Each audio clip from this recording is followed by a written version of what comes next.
అందరికీ నమస్కారం. శ్రీమాత్రే నమః.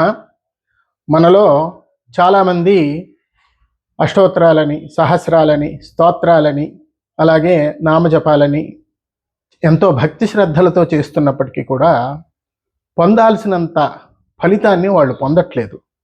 ఇది ఏమిటి అని జాగ్రత్తగా గమనిస్తే ఈ ఉచ్చారణ దోషాలు, చిన్న చిన్న తప్పులు చేయటం వల్ల వాళ్ళకి రావలసినంత ఫలితం రావట్లేదు. ఎందుకంటే అక్షరాలు చాలా శక్తివంతమైనవి.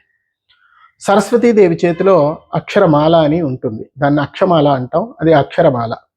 మన శరీరంలో మూలాధారం నుంచి ఆజ్ఞాచక్రం వరకు ఉన్న ఈ షట్చక్రాల్లో ఉన్నటువంటి 50 దళాలు, ఒక్కొక్క దళానికి ఒక్కొక్క అక్షర బీజం అధిష్టానంగా ఉంటుంది. అందుగురించి అక్షరములు చాలా శక్తివంతమైనవి. ఈ అక్షరాలు ఉచ్చారణ దోషాలు లేకుండా, తప్పులు లేకుండా ఏదైనా సరే మనం పారాయణ చేస్తే విశేషమైనటువంటి ఫలితాన్ని పొందగలం. ఎందుకంటే మహామహిమాన్వితమైనటువంటి స్తోత్రాలు కూడా కొంతమంది ఎంతో కాలంగా చేస్తున్నప్పటికీ కూడా వాళ్ళల్లో భక్తి లోపం లేకపోయినప్పటికీ కూడా ఈ తప్పులు ఏవైతే ఉన్నాయో, అక్షర దోషాలు, ఇటువంటివి పదాల్ని సరిగ్గా విభజించకపోవటం, పదచ్ఛేదన సరిగ్గా లేకపోవటం, ఇలాంటి వాటి వల్ల వాళ్ళు పొందాల్సినంత ఫలితాన్ని పొందట్లేదు. సాధారణంగా చేసే తప్పులు ఏంటంటే, నేను బాగా గమనిస్తే కొన్ని తప్పులు అంటే తరచుగా చేసేవి ఉన్నాయి. వాటి విషయాల్లో జాగ్రత్త తీసుకుంటారని చెప్తున్నాను. మొట్టమొదటగా శ్రీ, ఇది శ్రీ, దీన్ని ఏమంటారంటే ఓం శ్రీ శ్రీ అంటారు. ఈ శ్రీ అనేటటువంటి తప్పు శ్రీ అని మాత్రమే ఉచ్చరించాలి.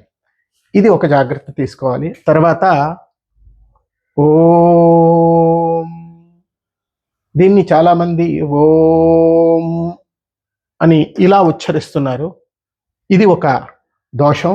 అలాగే శివ, శివ అంటున్నారు. ఓం నమః శివాయ, ఓం నమః శివాయ అంటున్నారు. అది ఓం నమః శివాయ, శివ. ఇది ఒక జాగ్రత్త తీసుకోవలసి ఉంటుంది. అలాగే శంకర, దాన్ని చాలామంది శంకర శంకర అంటున్నారు. శంకర అని ఉచ్చరించాలి. తర్వాత విష్ణు సహస్రం, ఇది విష్ణు, షూ కింద అణ. దీన్ని ఏంటంటే విష్ణు అని టా శబ్దం పెట్టి టూ కింద నా శబ్దం ఇస్తున్నారు. విష్ణు అని అంటున్నారు. ఇది ఒక దోషం, జాగ్రత్తగా చూసుకోవాలి. తర్వాత ఏంటంటే కరారావుడిని తేల్చి వట్రసుడిని పట్టుకోవాలి. ప్రకృతి, ప్రకృతి అంటున్నారు. ఓం ప్రకృత్యై నమః అంటే దోషం. ఓం ప్రకృత్యై నమః లక్ష్మీ అష్టోత్తరంలో ప్రకృతి, అది అలా ఉచ్చరించాలి. తర్వాత లలితా సహస్రం లాంటి వాటిలో రాగస్వరూప పాషాఢ్య వస్తే పాసా పాసా అంటున్నారు. పాశం, పాసం, ఈ పాషాకి పాసాకి చూసుకోవాలి. తర్వాత ఇంకొక విశేషమైనటువంటి తప్పు ఏంటంటే ఒత్తుల్ని సరిగ్గా పలకకపోవటం. చాలామంది అంటే దాన్ని కొంచెం కఠినంగా పలకాల్సింది. ఒత్తులు ఉన్న దగ్గర ఏంటంటే ఓం నమో భా ఖ ఇలాంటివి ఉంటాయి కదా, అవి కొంచెం జాగ్రత్తగా ఒత్తుల్ని పలకాలి. చాలామంది ఓం నమో భగవతే వాసుదేవాయ అంటే ఓం నమో భగవతే, ఈ ఒత్తు తీసేస్తున్నారు. ఒత్తు తీసి దీన్ని ఇలా ఉచ్చరిస్తున్నారు. ఇది భా, ఇది బా. భగవతే కాదు, అది భగవతే. ఇది ఒక జాగ్రత్త తీసుకోవాలి. తర్వాత నారాయణ దగ్గర నారాయణ అంటున్నారు. అది అణ. ఇలాగే ఇంకా అనేక విషయాలు ఉన్నాయి. సాధారణంగా చేసేటటువంటి తప్పులు ఇవి.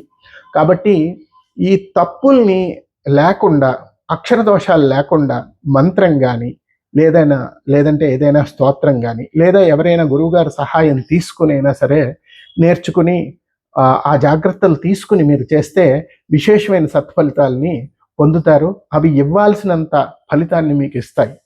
శ్రీ గురుభ్యో నమః.